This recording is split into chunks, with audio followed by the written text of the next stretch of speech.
Hello बच्चों, let's read the question.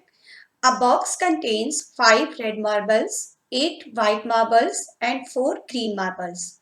One marble is taken out of the box at random. What is the probability that the marble taken out will be red? In the second part this is given white. In the third part this is given not green. तो यहाँ हमें question में क्या दे रखा है, हमारे पास 5 तो है रेड मार्बल्स, ओके, 8 है व्हाइट मार्बल्स और 4 हैं ग्रीन मार्बल्स। तो टोटल मार्बल्स कितने हो गए यहाँ पर हमारे पास? टोटल मार्बल्स ये तो हो गए 5 प्लस 8 प्लस 4, 8 और 5 13 और 17 मार्बल्स हो गए टोटल। ठीक है, अब हमें प्रोबेबिलिटी फाइंड करनी है इसमें। तो पहले देख लेते हैं कि प्रोबेबिलिटी का फॉर्मूला क्या है। प्रोबेबिलिटी का फॉर्मूला होता है, probability is number of favourable outcomes,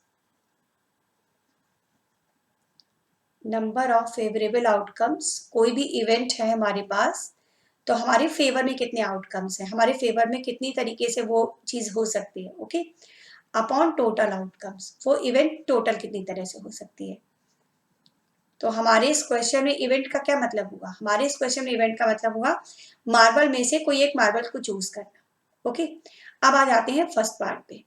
तो फर्स्ट पार्ट में ये पूछा गया है कि जो मार्बल हमने चूज किया है वो मार्बल कैसा होना चाहिए, रेड होना चाहिए। अब अगर वो मार्बल रेड होना चाहिए, डेट मीन्स ये जो 5 रेड मार्बल्स हैं इनमें से चूज करना पड़ेगा हमें उसे, तभी तो वो मार्बल रेड होगा। तो हमारे फेवर में जो आउटकम्स हैं वो कितने हो गए, 5 हो गए। तो इस क्वेश्चन में नंबर ऑफ फेवरेबल आउटकम्स हमारे कितने हो गए, 5 हो गए, क्योंकि वो नंबर ऑफ रेड मार्बल्स हमारे पास कितने हैं, 5 हैं। तो फॉर्मूला हमारा कुछ ऐसे कन्वर्ट हो जाएगा इसके लिए, number of red marbles upon total marbles. Okay, ये जो प्रोबेबिलिटी हो जाएगी फर्स्ट पार्ट में अपॉन टोटल मार्बल्स। तो अब हम क्या करेंगे, रेड मार्बल्स हैं 5 और टोटल मार्बल्स हैं 17, तो प्रोबेबिलिटी क्या हो गई, 17 हो गई। तो हमारा आंसर क्या हो गया, probability of, so probability of red marble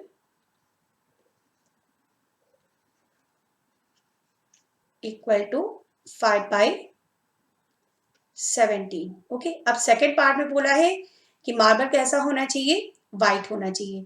तो हमारे फेवर में जो नंबर ऑफ मार्बल्स होंगे वो कितने होंगे, 5 होंगे। तो सेकेंड पार्ट में प्रोबेबिलिटी का मतलब क्या होगा, नंबर ऑफ व्हाइट मार्बल्स, क्योंकि अब हमें कैसे मार्बल्स चाहिए, 1 सेकेंड में क्वेश्चन देख लेते हैं फिर से।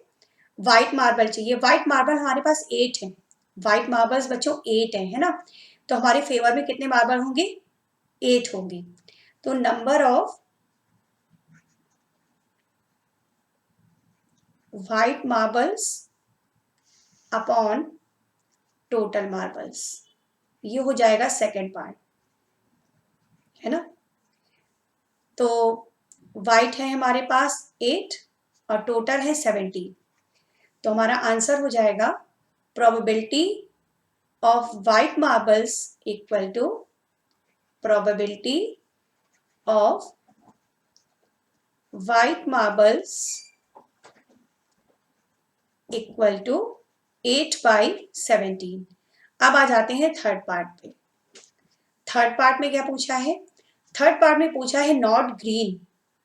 थर्ड पार्ट में प्रोबेबिलिटी हमें किस बात की बतानी है, नॉट ग्रीन की प्रोबेबिलिटी बतानी है। प्रोबेबिलिटी नॉट ग्रीन का मतलब, नॉट ग्रीन मार्बल हमारे पास कौन कौन से हैं, रेड और व्हाइट, मतलब मार्बल ग्रीन नहीं होना चाहिए, या तो रेड हो या तो व्हाइट हो। तो नॉट ग्रीन वाला जो केस होगा उसमें जो हमारे पास फेवरेबल आउटकम्स होंगे, नंबर ऑफ फेवरेबल आउटकम्स होंगे इस वाले केस में, डेट विल बी 5 + 8 मीन्स 13 होंगे, है ना। तो रिक्वायर्ड प्रोबेबिलिटी हमारी क्या हो जाएगी, प्रोबेबिलिटी हो जाएगी 13/17। ओके, प्रोबेबिलिटी हो गई 13/17 मीन्स आंसर हो गया हमारा, सो probability of not green marble, probability of not green marble is 13/17. So this is your answer of third part. Hope you understand it well. Thank you.